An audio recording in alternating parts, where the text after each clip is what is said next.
Pranam Raghu, thank you so much once again. A privilege to be with you in Uh, dialogue in our ongoing series.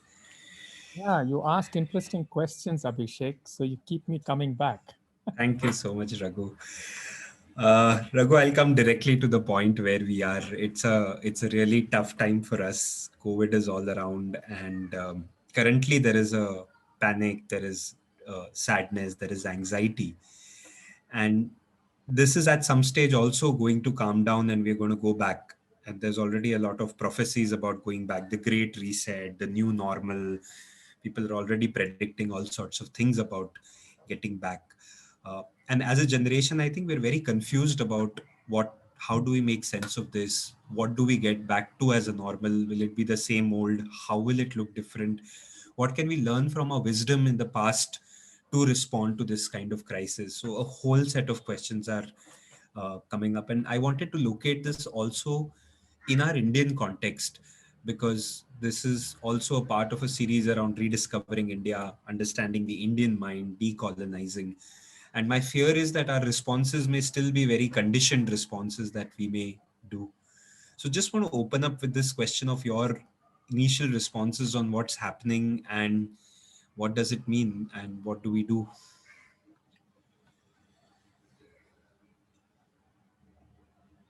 Yeah, to start with, Abhishek,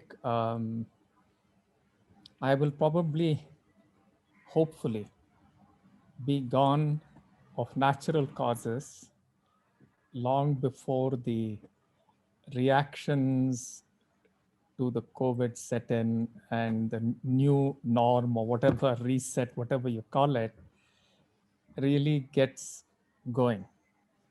Yeah. The reason why I'm saying that is um, when we look back at several events that have happened, right? We've had a Spanish flu, people keep talking about it. We've had the world wars. We've had, a fair number of catastrophes that the earth has had to bear because of human stupidities, right? So if we look back at many of these things, it's important that we understand how have people dealt with it and what has happened after those events, right? Now, most of these events, if not all of them, have pushed uh, the world or whichever parts of the world there has been conflict in or famine problems into a state of scarcity, right? Huge amounts of scarcity and things like that. Now, I'm just reminded of a very interesting conversation I had with one of my teachers called Swami Tathatha, right? He was talking about the difference between fasting, starving, and deprivation. Okay, I thought it was a very, very insightful conversation, and I think it's be useful to remember it and bring it back at this point. He described fasting as a process where I voluntarily stop consuming things. Okay, food, let's say. But this not consuming creates certain reactions in me. So I learned how to be meditative, mindful, and watch my entire relationship with the things that I stop consuming. Okay, so in the Hindu, the older practices, we had something called Chaturmasya, four, supposed to be 4 months. Some people say it's 4 15-day periods where you stop eating something step by step by step. And towards the end of this, you go on a pilgrimage. So the entire period is a period of fasting, and other cultures also have this period of fasting, right? Now, if you engage with this lack of consumption from a mindful, attentive space, you learn a lot about yourself, you regain health, right? There are lots of positives, but fundamentally, it's a period of meditative wakefulness and understanding what is your relationship with what you consume. Yeah. Then there is something called starving, where there's a lack of something and you're not voluntarily going through it, but the main difference is you react to it. You react to the fact that you don't have it, you're craving for it, and your mind goes through all kinds of reactivities because you don't have it. So, not only is that period not healing or healthful for you personally in any way, the moment you come out of that period of starving, you just gorge. Right? Yes. You can see this amongst people who go through a starvation diet because they want to lose weight or something like that. Immediately after they come out of that diet, they'll go and eat badly, eat a hell of a lot. They haven't learned anything. There is no relationship with food that has been worked. Yeah. And then, of course, there is deprivation. Yeah. And in deprivation, it's much more prolonged, it's much more forced, and there are some structural issues around deprivation, and that causes its own angst, its own kind of rage and anger, and so on. Right now, we have to ask ourselves how many people going through the COVID period right now and all its difficulties, how many of them understand a relationship with this, which could be called fasting? How many are experiencing starvation, right? And how many are getting their deprivations accentuated? So post COVID will reflect this,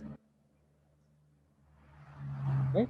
And even in the small period after the first wave, the next phase we saw, yeah, there was a mad rush for things that people haven't had during their 5-6 months of lockdown or whatever.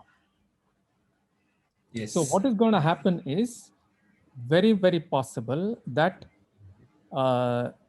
consumption is going to be pushed, and it will be pushed in the name of GDP,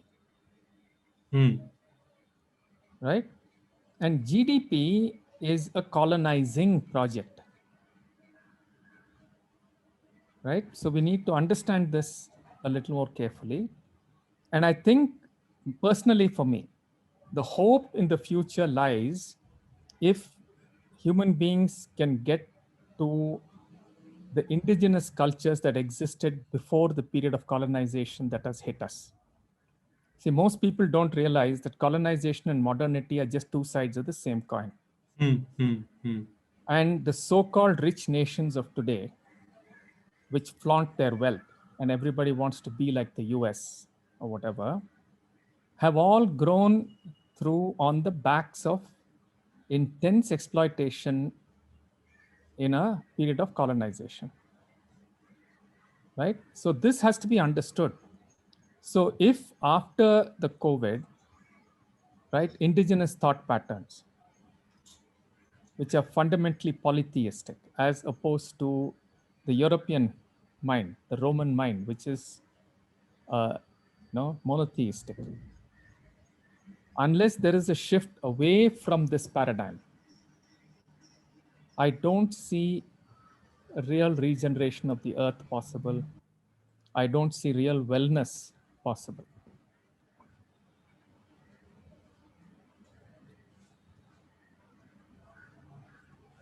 Yeah, there are several ideas there, and I'm hoping that people who are listening to this have also heard our previous conversations so that they are able to unpack many of these. But just to rephrase, you're saying that after COVID, there may be a thrust on consumption in the name of GDP as a way of just us copying the same old ways of doing things. It's already being discussed, no? How much GDPs are being pushed down and how they expected recovery and what they expect as the percentage of, how fast we will recover, and all this discourse has already started. So, Raghu, just to understand the link between this, and you made a link between polytheistic and monotheistic religions, if you can share a bit about that link. I'm not talking about monotheistic religions per se, Abhishek. I'm talking about monotheistic thought.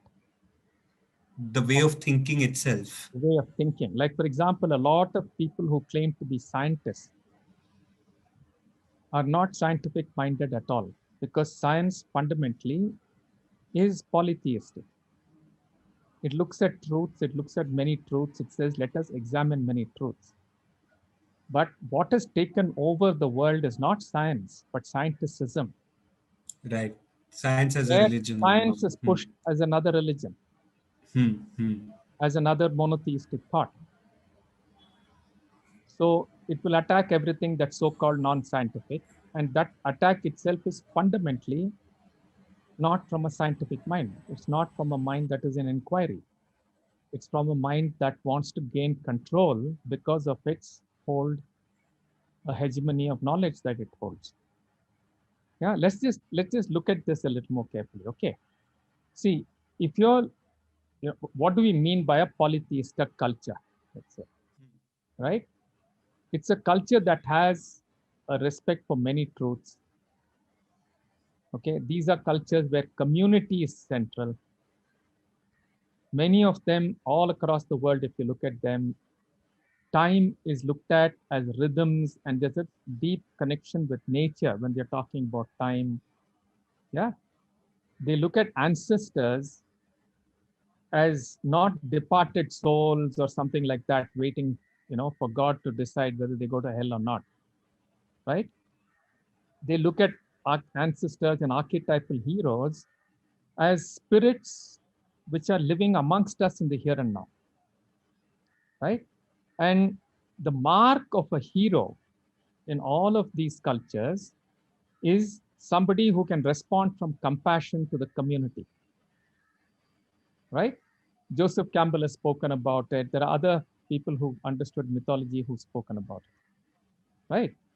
And the most important thing in these, when you have a polytheistic mind or when you have a polytheistic culture is, if you're different from me, right, it evokes curiosity.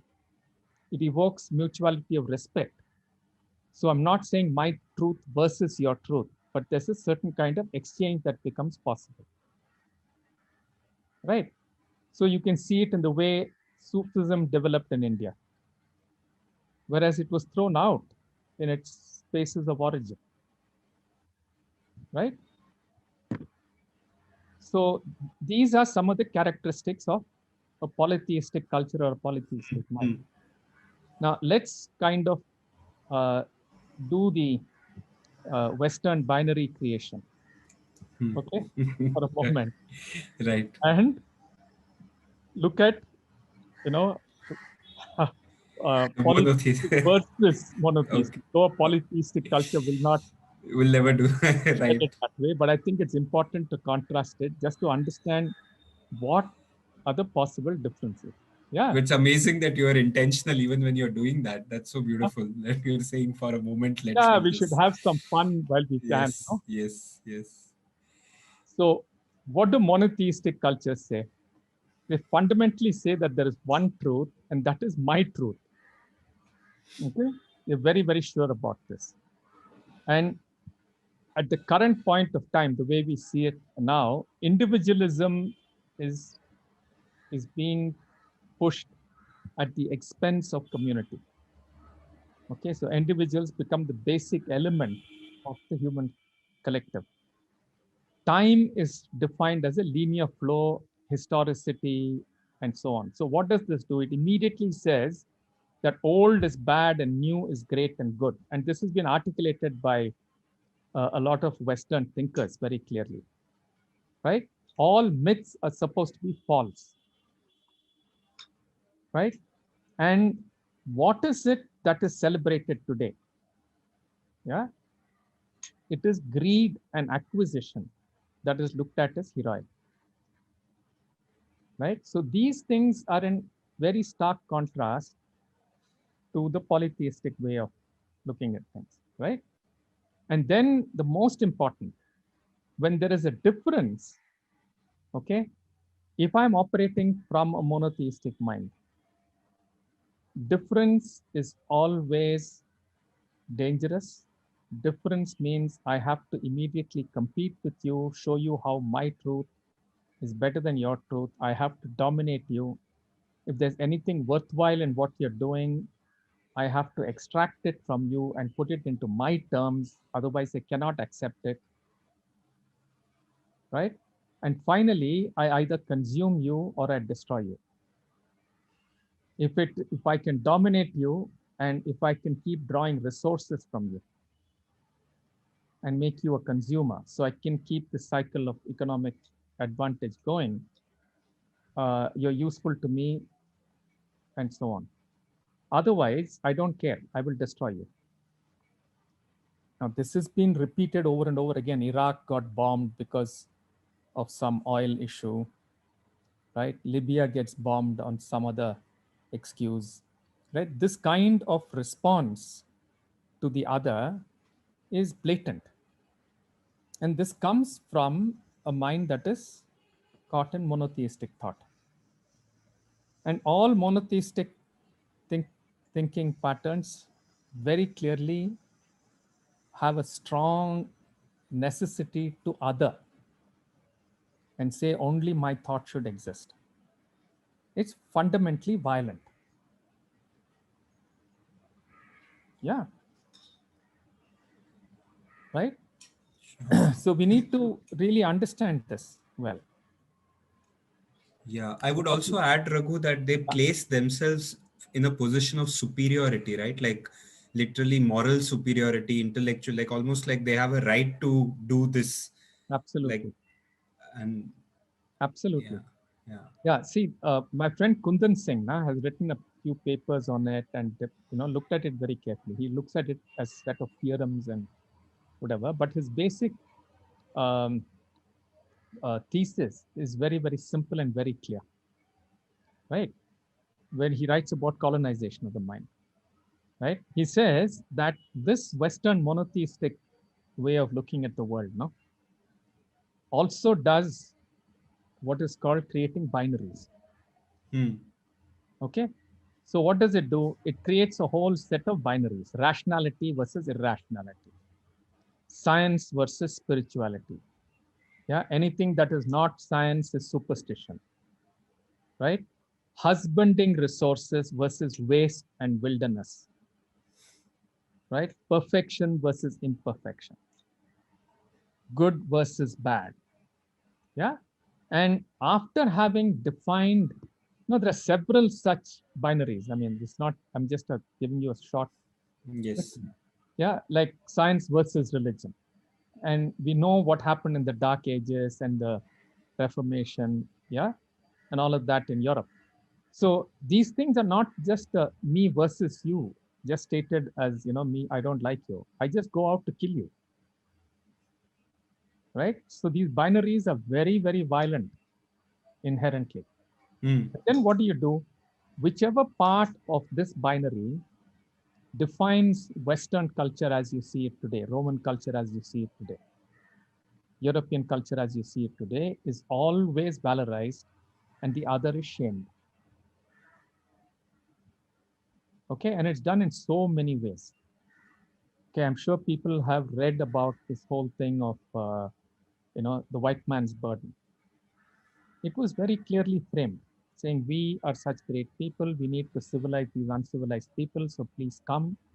And the whole colonizing effort was premised on the idea of the white man's burden, right? And there was a famous picture, okay? Robinson Crusoe is a story that really encompasses the white man's burden and this whole picture where this white guy standing up, and there's this black guy who's kneeling in front of him, and this guy is lifting him up. Okay, these were kind of advertising pictures types and stories, right? So this has been, and it's constant. It's happening even today, except that now it happens in a little more polished way. Yeah, so we'll come to that. But that's a very important part. Yes, Of yes. I remember reading Phantom as comics where a white man in Africa beating Tarzan. up people. Like, what was he Tarzan. doing there? Yeah. Tarzan, white skin. Yeah, Tarzan. that's how Okay. that word is still this thing, huh? Hmm, hmm, And that hmm, entire process, hmm, hmm, right? hmm. And if you deconstruct Tarzan, he's a very violent guy. He's more violent than all the animals, but because he's a white guy, his violence is always projected as something for the good. And the violence of the other people is always projected as something that's ugly, filled with superstition, all of this. So this kind of propagation of a certain point of view, a monotheistic point of view, a monoculture point of view has been going on for a long time. And it justified the whole of colonization and the horrors of colonization. I mean, ethnic cleansing that has happened, genocides that have happened in the name of colonization have all been whitewashed. Yeah.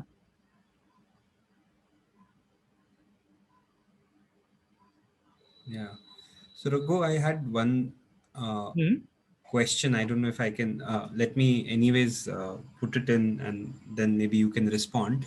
Hmm. uh, it has two parts. One is it seems that the scarcity and fear seem to be the primary drivers of this monotheistic kind of thought, and like at deep within it seems to be a fear, or it's almost like fear which is driving that kind of Of a course, it being. is So I'm fear. wondering what is at the, See, we can is it fear speculate or on what?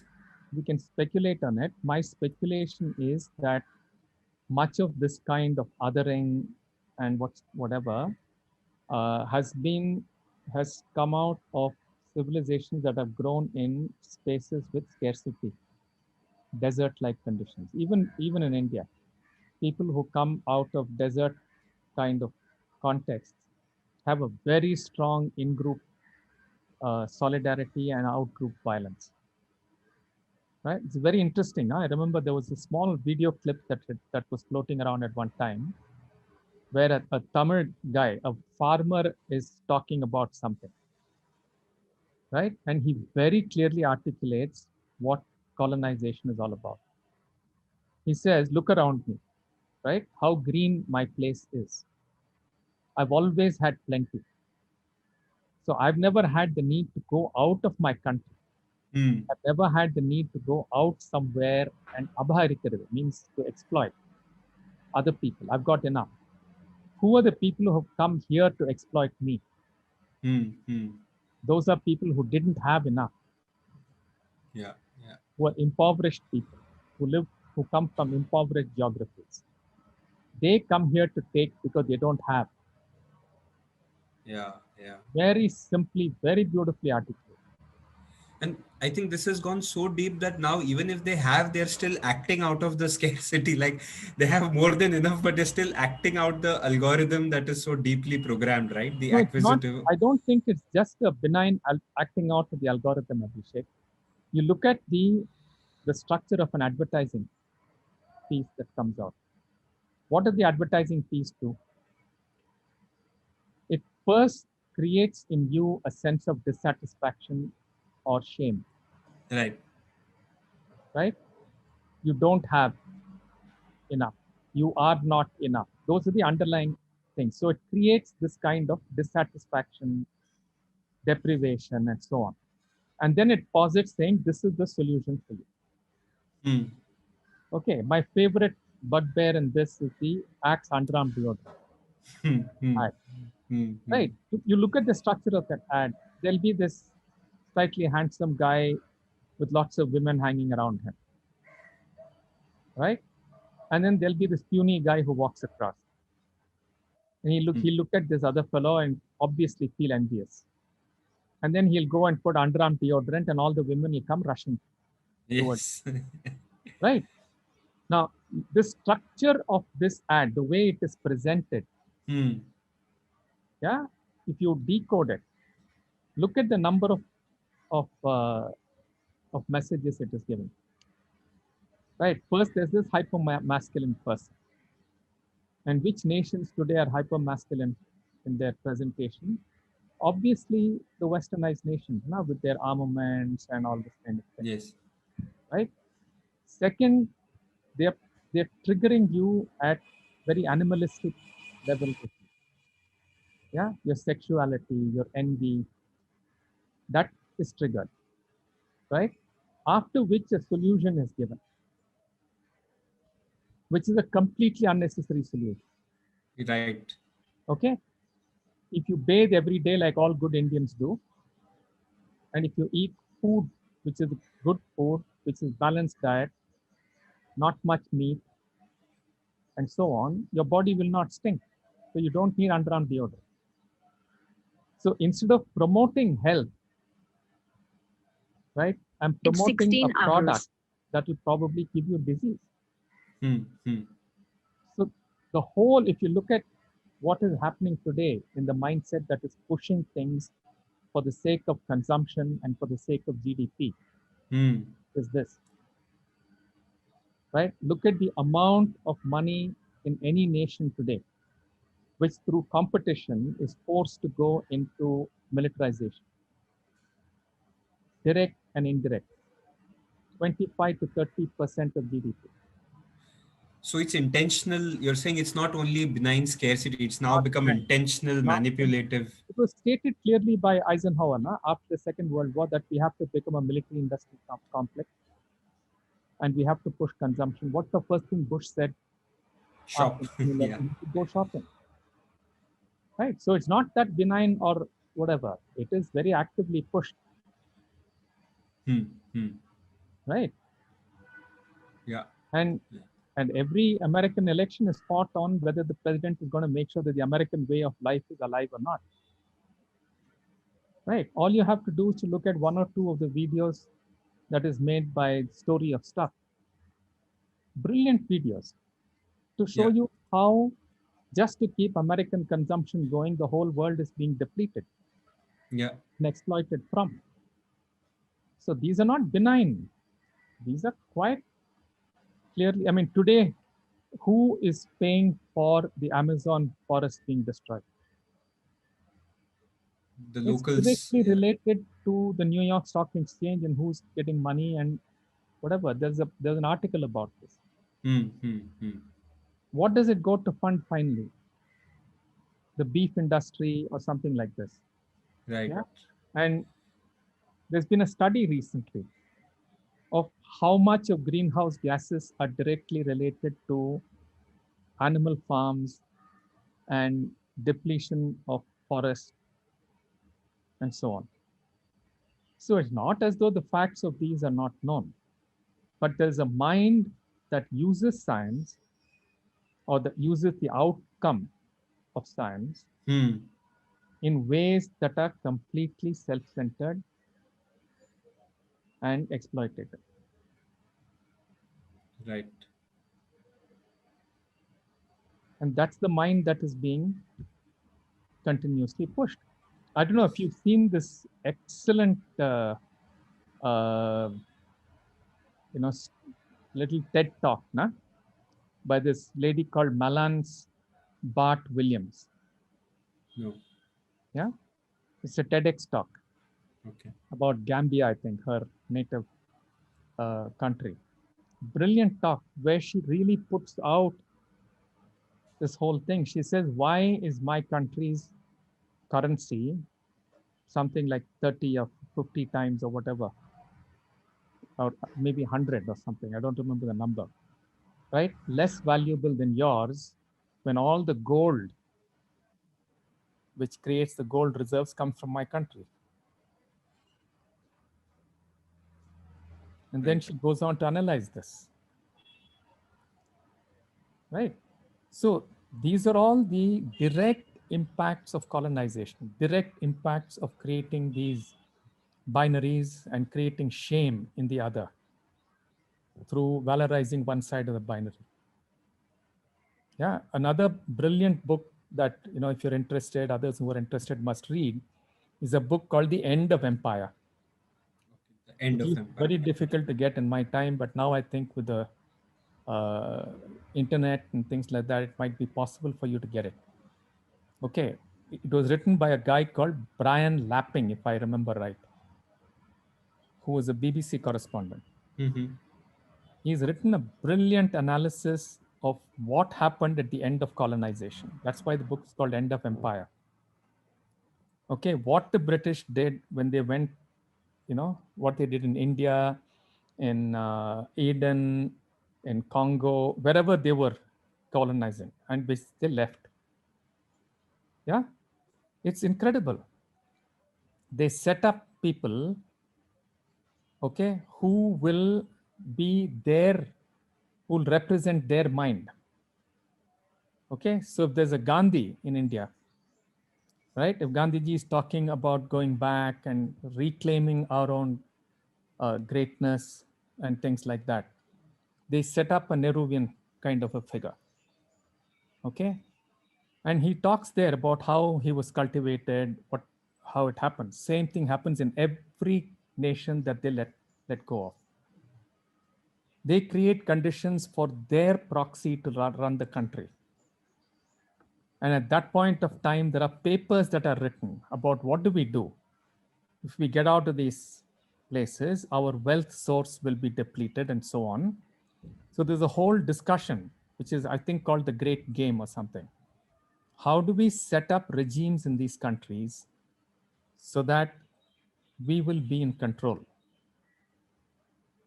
Okay. And then you see this getting echoed over and over again. When there's a problem in Iran, there's a regime change. And who gets pushed up? A Shah Pahlavi who has no connection with Iran. Why did that happen? Because Iran started, uh, uh, uh, making all the oil fields nationalizing the oil fields, and told the people who were the individual, corporates which were owning oil fields to get out. Yeah, so a whole so-called revolution is created, all kinds of problems are created, and Iran is called the axis of evil. All they said was, let us rule ourselves the way we need to rule ourselves, and let us discover what it means to be Iranian. We have wealth, how do we use our wealth, and so on. Right? So this process of colonizing countries, creating agents of colonization in those countries, is the way the world is working today. Right? And this has to be recognized. It's a very critical thing to recognize. So if we don't recognize this, what are you going to do post-COVID? You're just Sure. going to fall into the same trap. Yeah, yeah. I mean, look at the kind of things that are happening today around the vaccines. Look at the way some of these pharma companies are behaving. It is so Yeah. blatantly colonizing, so blatantly in competition with each other, exactly like the French would fight the British for an Indian colony. There are two pharma companies calling each other bad names, yeah, spreading all kinds of things, and false, like Indian vaccines are suddenly called bad, not by some Western press alone, by Indian press. And then you read through it, it very clearly says that this creates 50-60% antibodies, which is much, much more than enough for you to fight the disease. Right? So the entire background discourse is already pushing you into another level of colonization, another level of control. Right, right.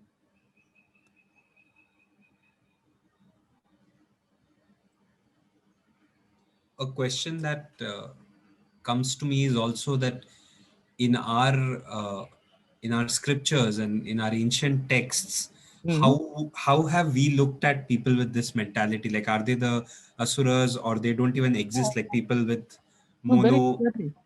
No, it's very clear. Na? We have the Charuvaka, Hmm.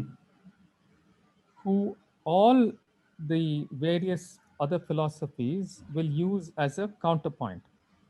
The Charuvakas clearly state most of these materialistic things. The Right, individual is important, maximizing pleasure is important, see right, what comes in the way of maximizing pleasure. right. Yeah, death is certain, death is the only reality, and so on. So they built a whole philosophical grounding on it.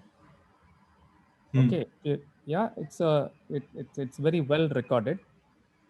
It's a very materialistic way of looking at the world, and there are there are some forms of looking at Indian philosophy which could be pushed into looking at it in a monotheistic way, though it hasn't happened. Yeah, and there are lots of other philosophies like Buddhist and Sikh and all of them, which are middle road,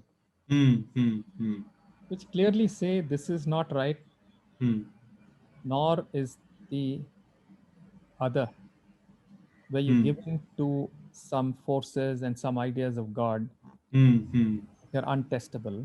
That is also not the right way of living, and come to a middle ground. And the middle ground is always defined in polytheistic terms. Many ways coexisting Many together. ways coexist, respect them, let them flourish. This is a very beautiful story that is there in Thich Nhat Hanh's book, na? White Clouds. What's it called? Old Path, White Clouds, right? Where there are two groups. There's a group of people who come to the Buddha and say that, look, we have a problem. We have two preceptors. The two of them are fighting over, you know, issues of doctrine. This person is interpreting something. This person is interpreting something else. So he listens to them, and they ask him, what is correct? So the Buddha says, I don't know. So whoever thinks A is correct, go practice with him. Whoever thinks B is correct, go Beautiful. practice with Go him. with them. Come back after a year and let's see which one is working better. Beautiful. Yeah. Brilliant. Yeah. Very beautiful.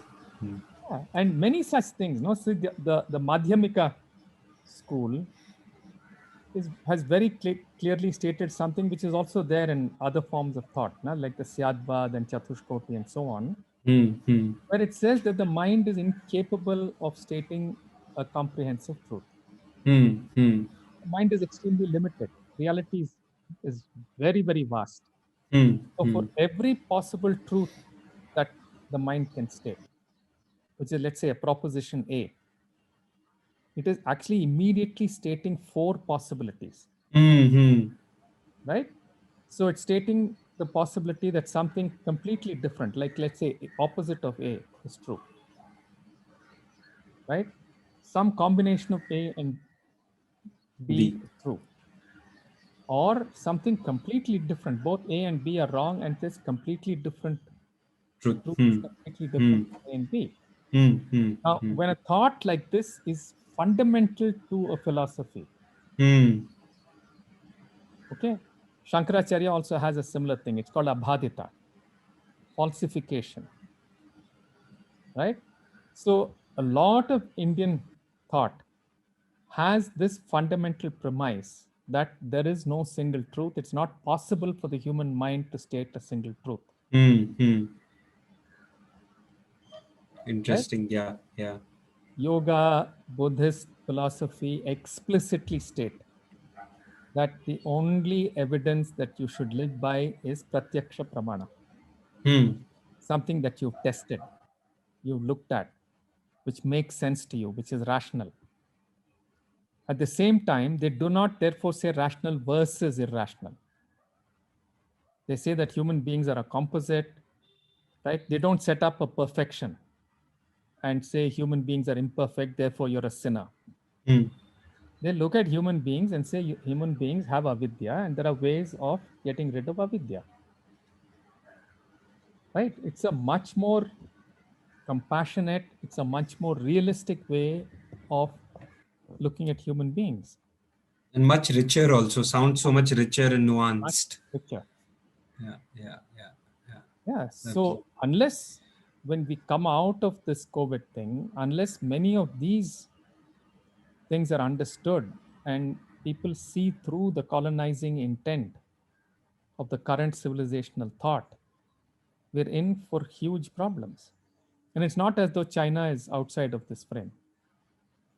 It might have a so-called communistic structure, but it still falls into the same. It's monotheistic, it's positivist, it's, yeah, it's gone into looking at science in a certain way. It's extremely exploitative of nature and of its own people.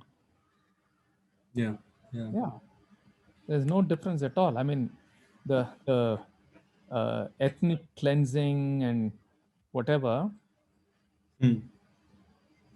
yeah, is an ongoing reality in China today. Hmm. Hmm. Yeah. So what I'm hearing, Raghu, then is that the most likely thing is that this pandemic will also be co-opted by this colonizing thought, and they'll use it to push that agenda further and profit at the misery of others, And it's push for not more them, consumption. Abhishek. It's not them. It's all of us who become slave to and get colonized by this idea of civilization, thinking that it is modernity, thinking that it is something superior to what we have. Yeah.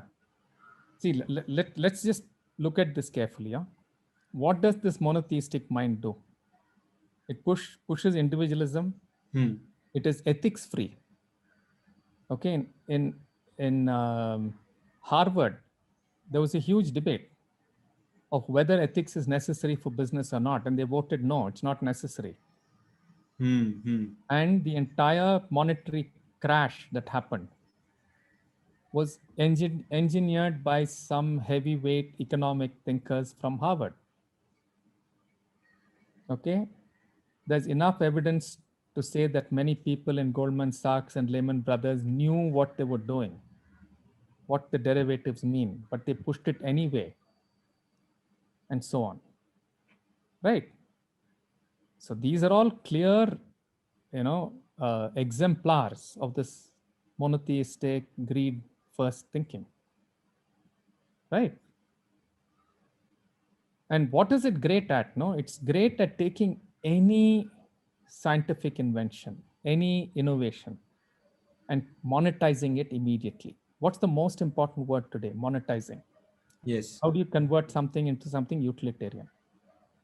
This mind is a crazy pathological mind. It's going to destroy the earth. It's already destroyed the earth. This is the mind that says it is fine to to have at least 100 labs across the world, which is creating weapons of war through biological warfare. Hmm. One is just a, most advanced, and we don't know whether it was a leak or whether it was a plant, whatever. But there is no doubt at all that engineering of viruses, especially SARS viruses, has been going on for a long time. It is being patented, man. More deadly viruses are being patented. Can you imagine? Hmm. That's Hmm. this mind. Can human beings recognize that this kind of mind is pathological? Hmm. Utilitarian, individualistic mind is pathological. It's completely false. No human being is living all by himself or herself. We're all completely interdependent at very deep levels and at superficial levels. We can't speak today if we're not using something made by somebody, right? Sold by one shop, made somewhere. Every part in this computer is made in different parts of the world. So it's very Yeah. obvious, no? In spite of which people are caught with individualism and utilitarianism. Look at the waste that is being created. Yeah. So this has to be ended, right? So an ecologically blind, ethics free, utilitarian mind is only going to destroy the earth, Hmm. Hmm. Hmm. right? Hmm. So the hope is in polytheistic thinking, right? Which is community oriented, which is ecologically responsible, yeah, And ethical. ethical, at a very human level, no? Yeah. Yeah. So bringing this back, Raghu, to us, our generation and maybe also coming generations, because I often think that uh, even my generation will probably survive this, but by the time Ananya, my daughter's generation comes in, climate change will like really have hit the roof. Oh, Inequalities would have gone sky high. uh, so just bringing this back to where we are now, uh, just holding the question of saying that what we need then is, would you say it's seeding polytheistic thought all around, or inviting people into dialogue, or we what? don't, in inviting people into dialogue for sure, we don't have to seed polytheistic thought, Abhishek. We already have We have in a Indian thought, Indian is philosophy yeah, is fundamentally already there, polytheistic, right, right. already there. It's not only in India, it's there in Native American thought. I'm quite certain quite a lot of African, you know, what's so-called tribal thought, like Ubuntu. Hmm. Yeah, I am because you are. It's a fundamentally community-based idea of living. Hmm. So it's not exclusive to India, but it might be more prevalent. The continuity with the ancient way of thinking, the paramparas and all that are much more alive in India and in Indian forms of thought than anywhere else in the world, probably. Yeah. So examining what has happened to us is a good thing, no? Hmm. Yeah. So let's look at this a little carefully. I've been doing a lot of work on this with a few of us, right? Looking at what does it mean? What does it mean to claim Indianness? What does it claim? What does it Hmm. mean to be a Hindu? What's the difficulty of being Hindu? Hmm. And we think that this is true of anybody in India today wishing to claim their own heritage and build from that. Hmm. Yeah. So, what came up in this dialogue was that there are four, you know, broad spaces or types of discourse that are going along, which each of them represents a certain mind. Hmm. It's not us versus them out here. Yeah, if any Indian looks at it seriously, they'll see that all four of these are inside them, and there's a cacophony going on which has Hmm. to be resolved. Right. So there's one very powerful, very strong, let's say, discourse, self, mind, whatever you want to call it, which is caught with the hurt and the victimization that we've been through colonization. Hmm. Right? Most families I know, except those elite families which went on to the oppressor side, will tell you stories of penury. Will tell you my grandfather, my grandfather's father, great grandfather, Hmm. right? He lost everything. His whole life was shattered because of you know, certain problem that they had, and he ended up in penury. And my grandfather studied by going from home to home. We have the old traditions in India, which I don't think can be there now, where destitute children will live in the veranda of the house Hmm. Hmm. 1 day a week in each house. So they'll be Hmm. given food Hmm. and they'll be given money to study. Okay, Sashi's grandfather studied like that. So there are these stories of deep pain of colonization. Okay, and India never commoditized food, they never commoditized learning. Yes, yes, People don't yes. realize this. So much It's of very the, important. That's a very important yeah. point. Yeah. So what happens? There is this victim self, and then there is a way in which we've internalized the shaming. Hmm. So we hold ourselves between these two things. We see ourselves shameful compared to a civilized, modernized West. Hmm. We Hmm. hold these hurts. So there's a lot of self hate. Okay. And there is a lot of stuff that's been written about on this. Na? All, all colonized countries have been through it. The most eloquent writer on this is Franz Fanon. Yeah. Black face, white mask. Or whatever. That thing, that's the name of this thing. In Tamil, we have a way of talking about these people. It's called Karuppu Soothu Vellakaran. Means he's got a white face. He thinks his skin is white, but his Hmm. bottom is black. Hmm. Hmm. Hmm. Right? They have a way of looking at themselves, talking about themselves. If you listen to many Indians talking, it's full of self-hate. Hmm. Hmm. Right? And then you have another space, okay, which is reactive to this, which claims glory. Yeah, we are very glorious, we are this, we are that, but it is not dealt with the victim self. So it comes out arrogant, it comes out, claiming valor for all kinds of things, and places itself in opposition with these people who are saying you're all crap. No, we are great. This is a useless thing, but it's there in many of us, right? Now, unless this is resolved, you cannot start moving forward. Okay. And it's not easy to own up to the victim self, to own up to the hurts and what we have done to ourselves because of this. Like many discourses today will talk about so-called caste system. Now, the caste system that you see today is the bottom end of a land which has been pushed into penury, right? It's the bottom end of a land where so many institutions were there which looked after social imbalances. All of those institutions have been destroyed, right? So it's kind of, many civilizational thoughts where, for example, if I respect you, right, what's the best thing to do? You do your stuff, I do my stuff. Now, when there is plenty, when there is abundance, this is a very, very respectful way of being. What do you think will happen when scarcity hits you? We fights and Each group will start saying, okay, I have to live. yeah. Right? So that is what we're seeing today. Right? So an idea which had a possibility of a different way of dealing with each other. So what did we do when we said that, we will do this, we will do that?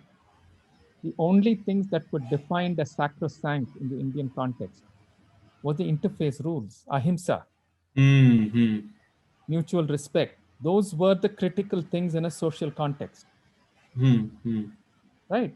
So now you become conservative because you want to hold on to what you have. Right? There's a very strange kind of violence that happens because of that. Hoarding will happen. Grabbing will happen. Yes. Right? You see it all over today. Right. So these are the three, Raghu. Fourth one you were going to There's come the to. third one. We haven't yet come to the third. The third is the valorizing, no? The shame and valorizing, you're saying. That's the second. Okay. There's the shame and hurt and victim. Okay. And the valorizing. And victimhood. Right. And then there are a set of people who, let us say, have resolved this victimhood. Or in some way deny this victimhood and pretend that they're all perfectly fine, good Indians, so and so. Many of them, when they hold India in shame, they become these great reformers, like Ram Mohan Roy and all these people. Right? Well-intentioned maybe. So they try to restate the whole of Hinduism in Western terms. They start to rewrite stuff, completely colonized minds. Okay?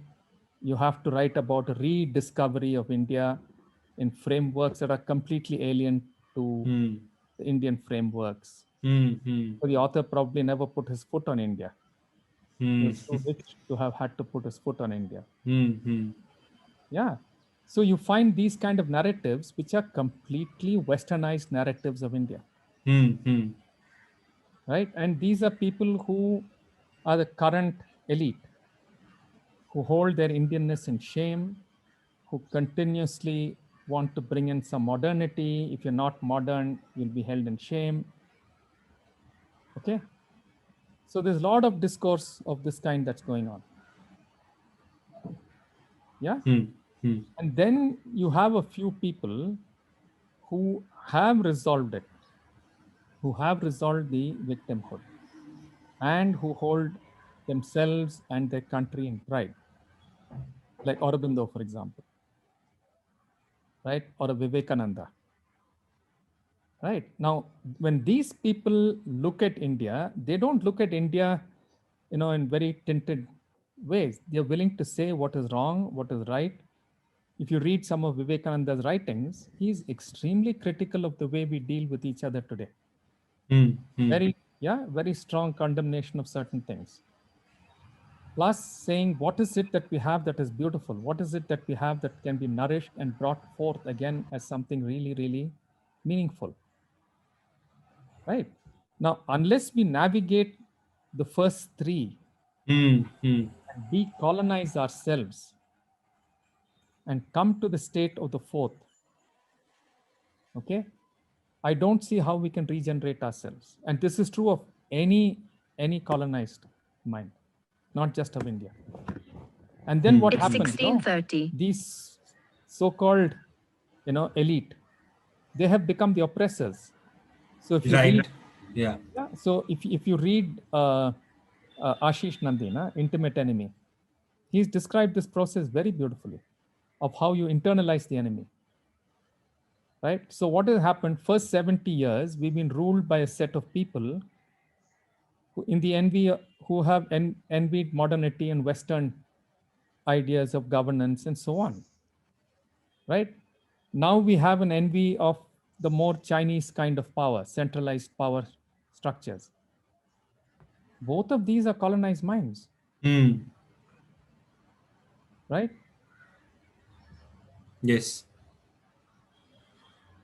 Yeah, I don't understand how the so-called Hindu mind can be brought together under an idea of a monotheistic Ram. This is a colonized idea. This is a monotheistic idea. So this is also destroying the polytheistic ground of Indian thought. Yes. So these two guys are fighting for power. And in between this, you have all these.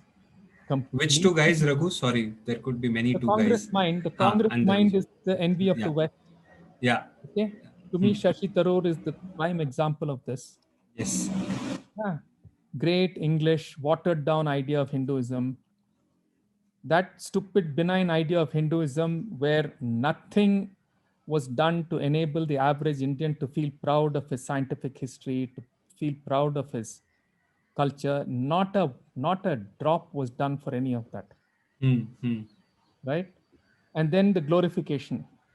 Right. Now, these two guys are fighting. Neither of them seems to really understand or nurture what is Indian.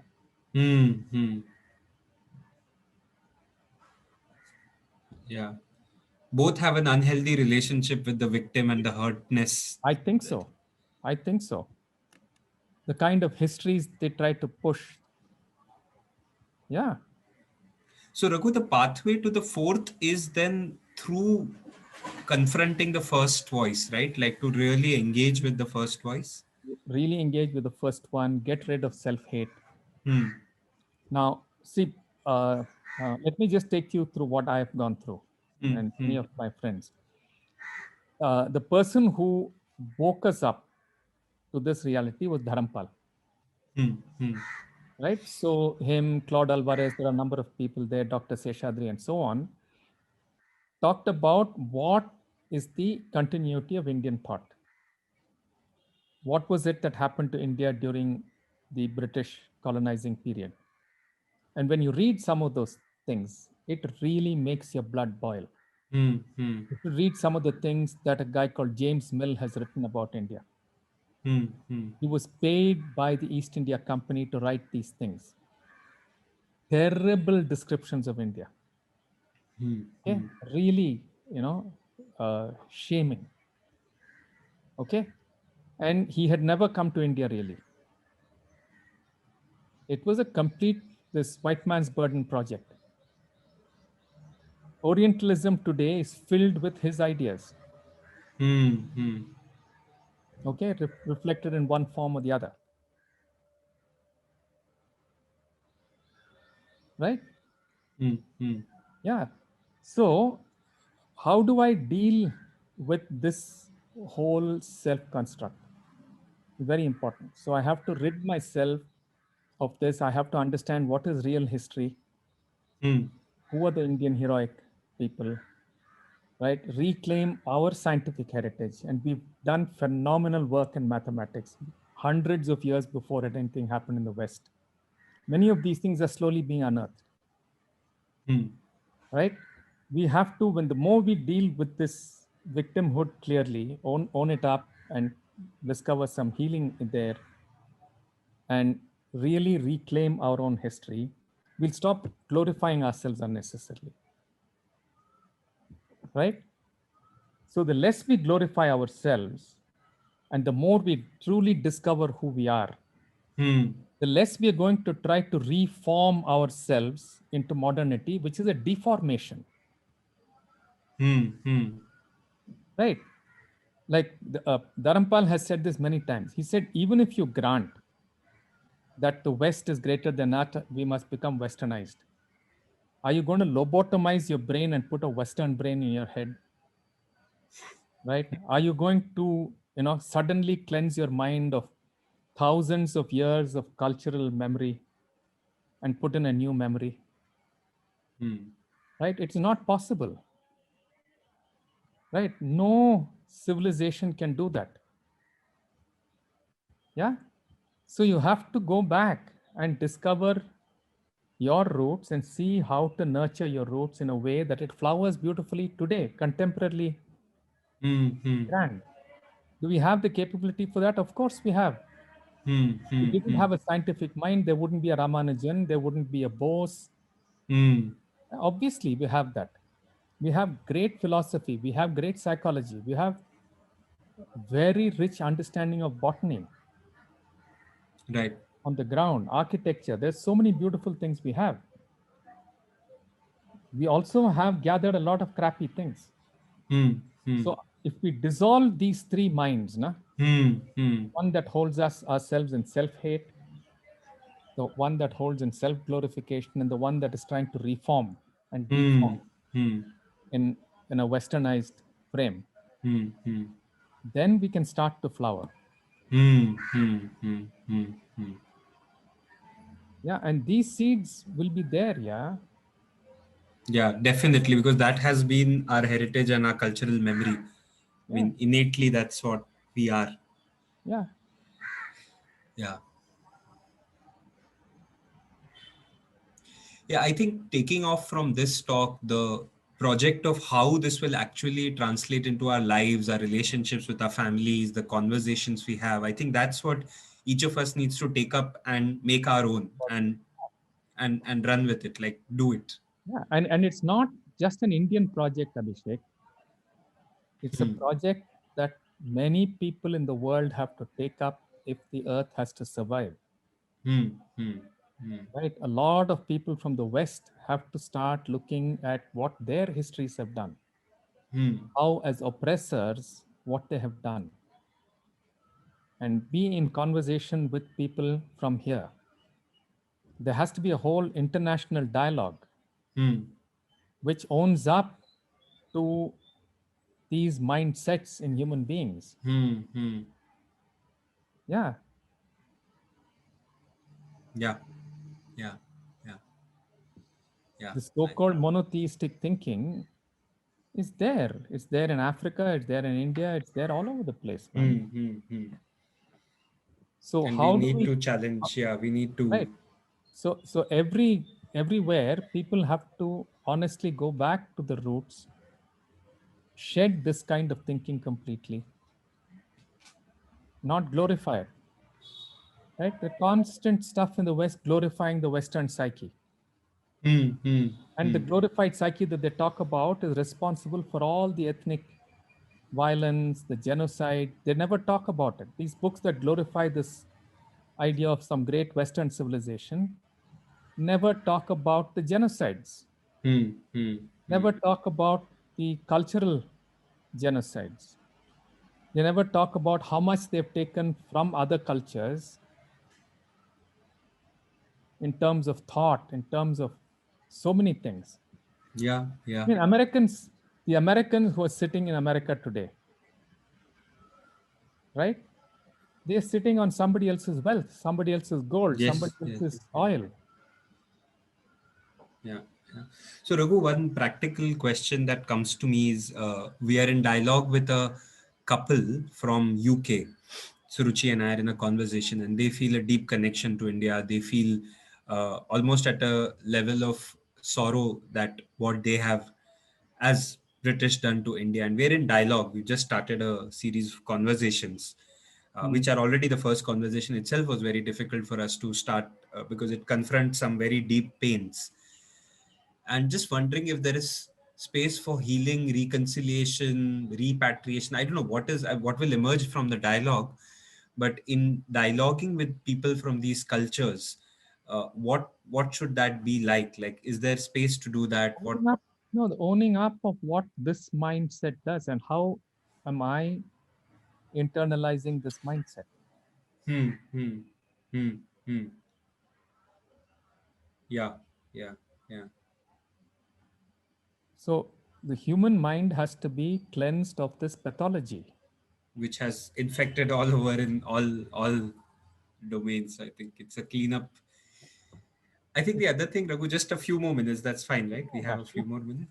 No, also Gandhiji is coming to my mind in the sense of non-cooperation that he was able to do with the British. I think today then it seems like non-cooperation with this monotheistic way of thinking, right? Because it's everywhere. So the way to Everywhere. respond it So we would have be to to, yeah, we have to evolve something. I don't know exactly how.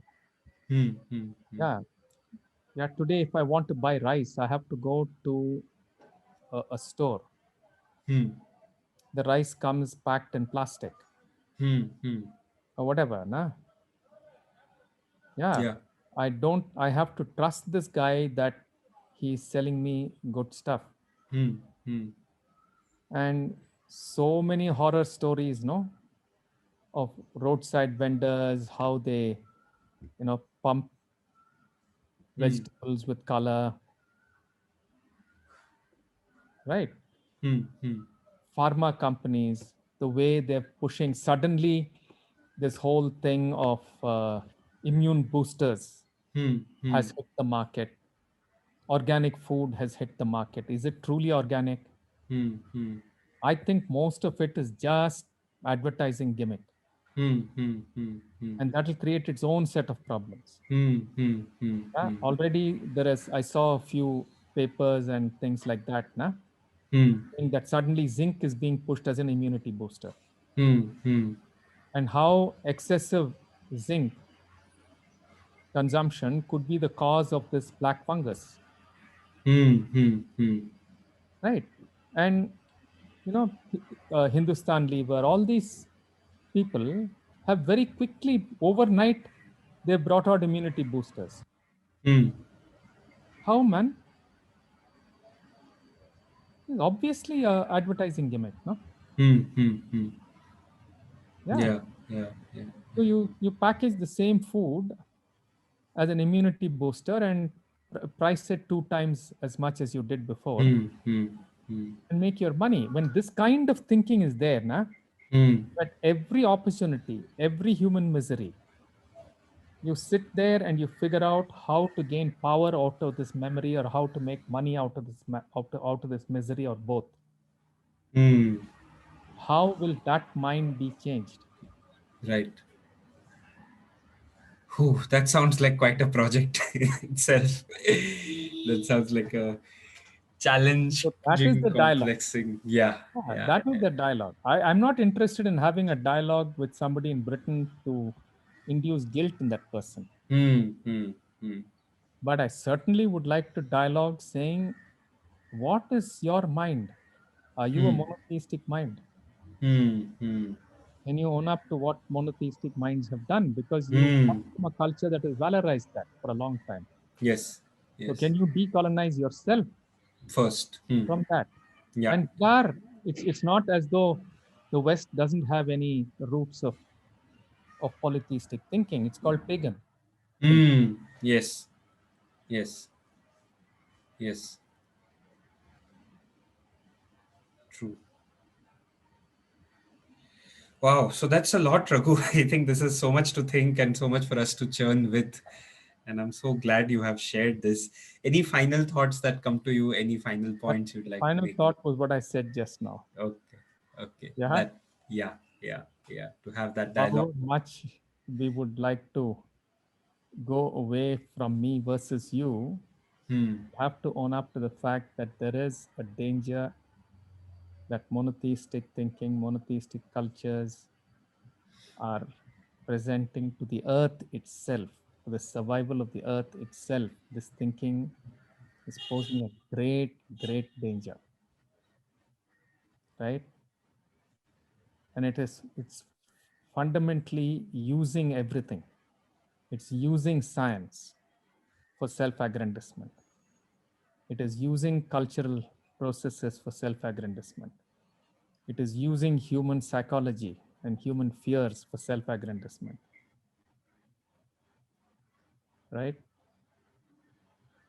It comes in many colors. Yeah, it comes as corporates, it comes as religion, it comes as nationality, it comes as so many colors. Hmm. Hmm. But it's fundamentally this.